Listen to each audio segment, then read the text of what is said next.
Really, really appreciate it. Please click to subscribe. Really appreciate all the support. It has now been 100 days since Nancy Guthrie vanished from her home in Tucson, Arizona. A couple of updates. First of all, you guys remember last week, and I was kind of surprised by this, Sergeant Aaron Cross with the Pima County Sheriff's Office told me that he got word from a detective that Nancy's family initially thought she may have walked away from the house, that's what they were told initially, which didn't really make a lot of sense based on some of the other stuff that I've heard. We'll come to find out, Sergeant Cross now has basically a correction. He called me over the weekend and said he got some new information that was different from what he had initially told me last week. So I'm going to explain the significance of that coming up in this episode. I'm also talking to retired FBI agent, my friend Maureen O'Connell, about the latest on all of this, and also some new information about the possibility of the suspect or suspects going to Mexico, what she thinks about that. And there's also a new message from Savannah Guthrie, just so sad. You think about what she's going through, her family's going through with Mother's Day yesterday. So I'm going to get into the latest on all of it in this episode of Brian Enton Investigates. At 1:47 in the morning, a security camera captured a figure moving silently through the darkness outside Nancy Guthrie's home. The person wore dark clothing. Their face was hidden beneath a mask. There was no panic in their movements, no hesitation. Whoever stood on that patio appeared calm, focused, almost familiar with the property itself. And then came the detail that made the footage unforgettable. The figure was carrying flower pots, not weapons, not burglary tools, flower pots. At first glance, it looked absurd, random, meaningless. But investigators and online observers would later focus intensely on those movements, believing the pots may have been positioned deliberately near motion-sensitive areas around the home. It was the kind of behavior that suggested preparation, not impulse, because random intruders do not move confidently through the patio of an elderly woman's million-dollar home in the middle of the night carrying objects that appear connected to the property itself. Someone knew this house. Someone understood its blind spots. Hours later, Nancy Guthrie was gone. Inside the home, the details painted a scene that felt deeply unsettling. Her medication remained sitting on the counter untouched. Her hearing aids had been removed before bed, leaving her unable to hear what was happening around her during the night. Her phone stayed behind inside the house. And at exactly 2:28 a.m., the Bluetooth connection between Nancy's pacemaker and her bedside phone suddenly disconnected. Investigators believed that moment mattered, because the disconnection suggested Nancy had moved beyond the signal range of the device, while the phone itself remained inside the bedroom. It was one of the clearest indicators investigators had regarding the approximate time she was removed from the home. No signs of forced entry were publicly confirmed. No body was found. No suspect was named. Only fragments remained behind inside a silent house in the Catalina Foothills. Blood was reportedly discovered near the front entrance. Cameras that should have protected the property were no longer recording. A woman in her 80s had vanished during the early morning hours without triggering alarms, without contacting anyone, and without leaving behind a clear explanation for what happened inside her own home. For 3 months, the case circled national headlines while investigators remained unusually quiet, and the silence surrounding the investigation slowly became as disturbing as the disappearance itself. Because the deeper people looked into the timeline, the more one question continued rising to the surface. Why Nancy? Why would someone execute this level of planning against an elderly woman living alone? The answer, according to a report later published by Hayden Times, may have started with a conversation about money. A claim surfaced alleging that shortly before Nancy disappeared, her daughter Annie Guthrie had asked her for a loan. Nancy reportedly said no. That claim has not been publicly confirmed by law enforcement. It has not been addressed publicly by the family. But once the allegation entered the public conversation, the entire direction of the case began to shift, because suddenly, investigators and online observers were no longer focused only on the masked figure outside the house. They were looking at the people closest to Nancy herself. The financial questions that had quietly surrounded the case for months suddenly carried new weight. The property values, the power of attorney. The boxes reportedly removed from Nancy's home after she vanished. The vehicle seized and held for forensic analysis for more than 40 days. Individually, each detail could have meant nothing. Together, they formed a sequence investigators could not ignore. And at the center of that sequence was the final evening of Nancy Guthrie's life. On January 31st, Nancy used Uber to travel to the home of Annie Guthrie and Tommaso Cioni for dinner and games. That ride was documented. Timestamps existed. The driver cooperated with investigators. The timeline leading to the dinner was clear, but the trip home was different. Nancy did not take Uber back that night. Tommaso Cioni drove her himself. No rideshare records documented the return trip. No third-party timestamps confirmed the exact arrival. No surveillance footage publicly captured Nancy entering the house. Only one account existed regarding those final moments before she vanished. And according to that account, Nancy was dropped off safely at home sometime around 9:50 that night. What happened after that remains one of the most disturbing unanswered questions in the entire investigation. Because from the moment Nancy's garage door reportedly closed behind her that evening until she was officially reported missing the following day, more than 14 hours passed in complete silence. No calls, no text messages, no check-ins, nothing. And somewhere inside that silence, investigators believe the truth about Nancy Guthrie disappeared into the dark. Nancy Guthrie had spent years building a quiet life in the Catalina Foothills, one of the most desirable areas in the Tucson region. The neighborhood was known for privacy. Expansive homes sat against the backdrop of desert mountains and winding roads that became almost completely silent after dark. Nancy's home, valued at roughly $1 million according to public records referenced in the investigation, stood among those properties like a symbol of stability built over decades. She was 84 years old, a mother, a grandmother, a woman who had reached the stage of life where routines become deeply important. But age had also made her vulnerable in ways that were impossible to ignore once investigators began reconstructing the final days before her disappearance. Nancy wore hearing aids during the day, but removed them every night before sleeping. Once they came out, the world around her became almost completely silent. She also depended on medication connected to her medical condition and pacemaker. According to investigators, missing scheduled doses could become dangerous.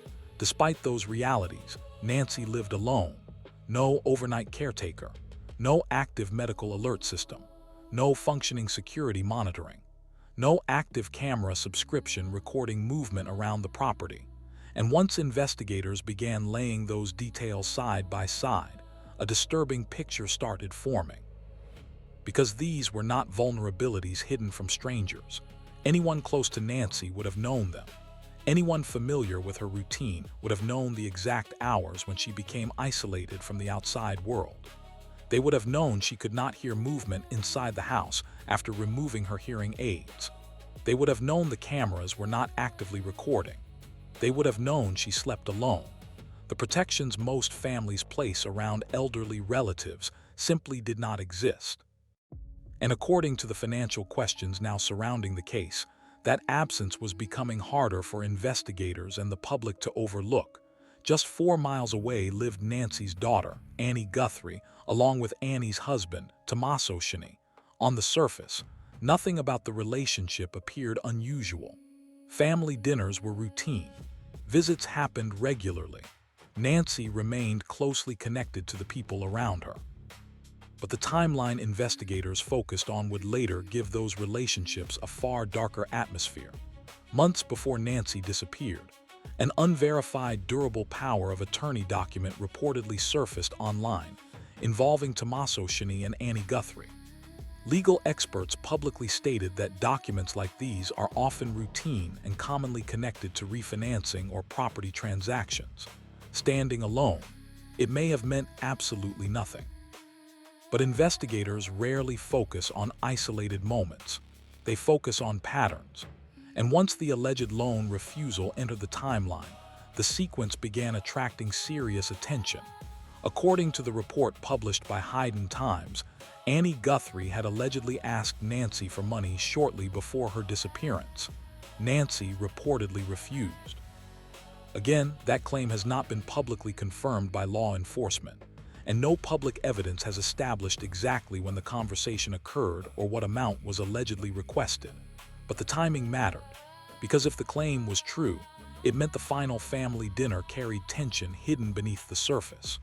On January 31st, Nancy requested an Uber at approximately 5:32 p.m. to travel to Annie and Tommaso's home for dinner and games. That ride was documented. The driver reportedly cooperated fully with investigators. The timeline to the dinner was clear. The ride home was not. Nancy did not use Uber to return that night. Tommaso drove her himself. And according to the publicly discussed timeline, there was no independent verification for what happened after Nancy left that dinner. No rideshare data, no public surveillance footage, no third-party witness confirming the exact moment she entered the home safely. Only the account given by the people who were last known to see her alive. And then came the silence. More than 14 hours passed between the reported time Nancy arrived home and the moment authorities were contacted the following day. For investigators, the gap stood out immediately. Nancy was elderly. She lived alone. She depended on medication. She was vulnerable once night fell inside that house. Yet according to the timeline discussed publicly, no calls were made to check on her. No texts were sent. No visits occurred during the critical overnight hours after she returned home. Nothing interrupted the darkness surrounding the property. Nothing disrupted the exact operational window investigators believed the suspect needed.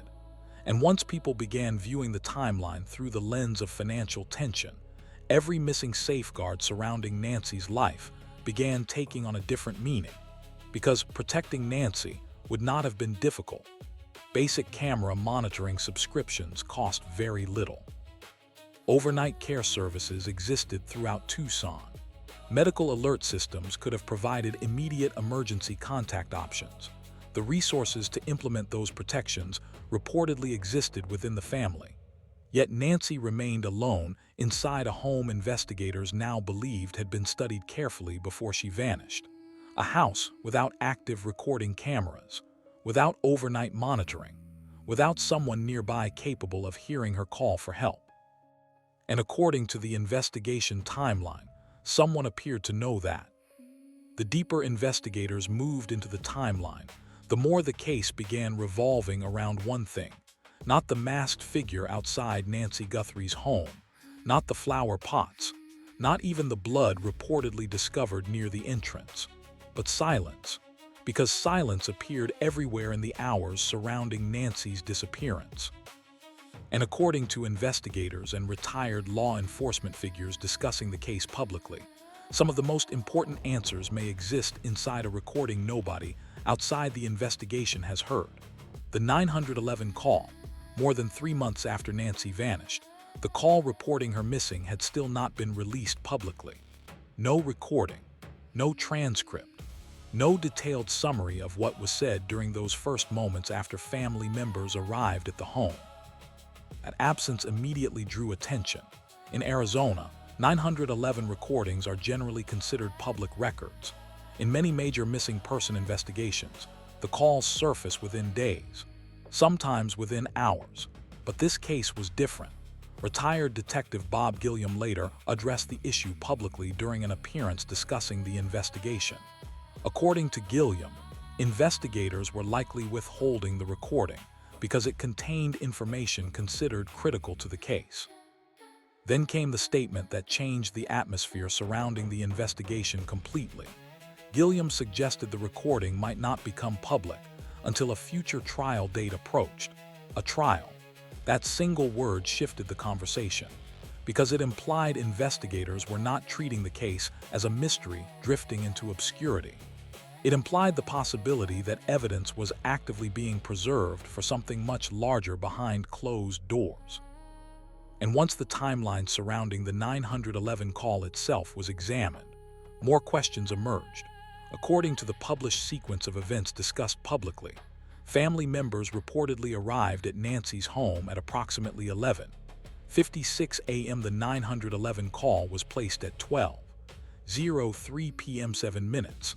7 unexplained minutes between arriving at the home of a missing 84-year-old woman and contacting emergency services. Investigators and online observers immediately focused on what could have happened during that gap. If blood near the front entrance was visible immediately upon arrival, why wait? What happened inside those missing minutes? Were they searching the home, calling someone first, discussing what to say before contacting authorities? Investigators have never publicly answered those questions. And because the recording itself remains sealed from public release, speculation surrounding the call only intensified. But the unanswered questions did not stop there.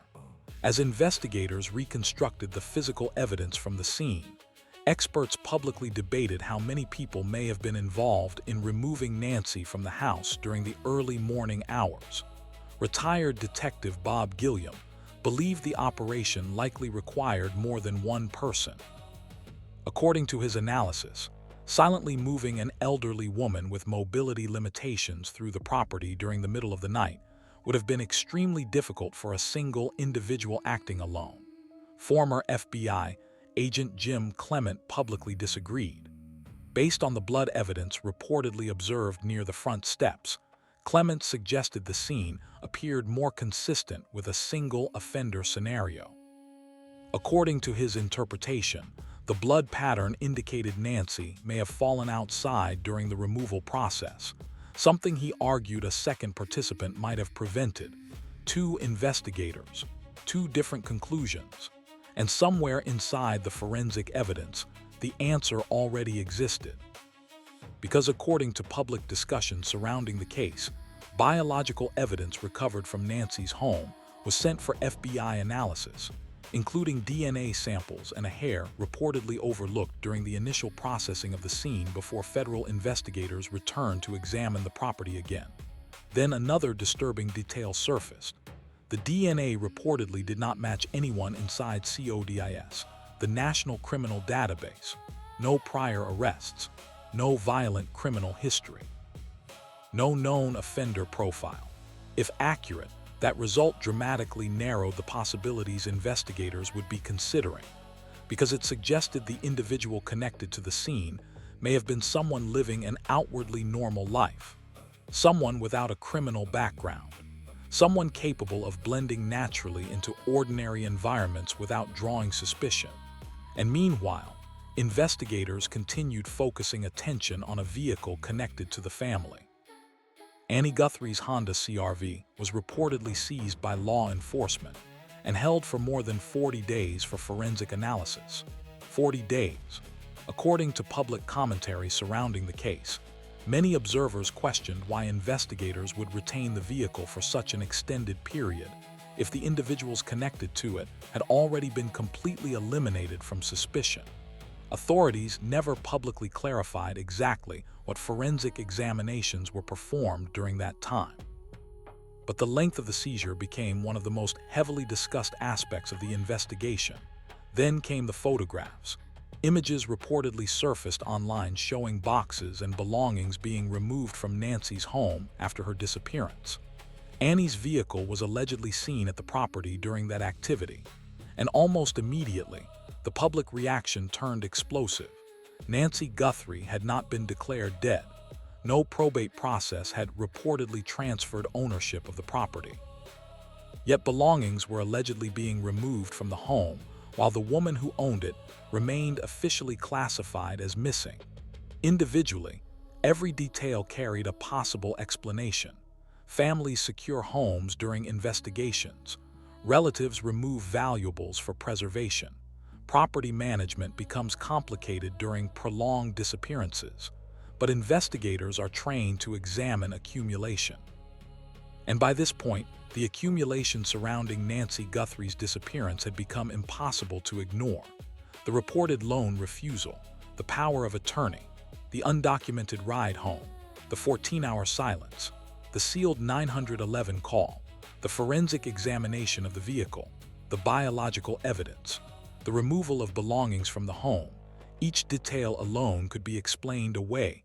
Together, they formed a sequence that investigators appeared to be assembling quietly behind closed doors. And somewhere inside that sequence was the answer to what happened inside Nancy Guthrie's home after the garage door closed on the night of January 31st. Because according to the evidence discussed publicly so far, whoever took Nancy may not have needed to force their way into her life. They may have already been standing inside it.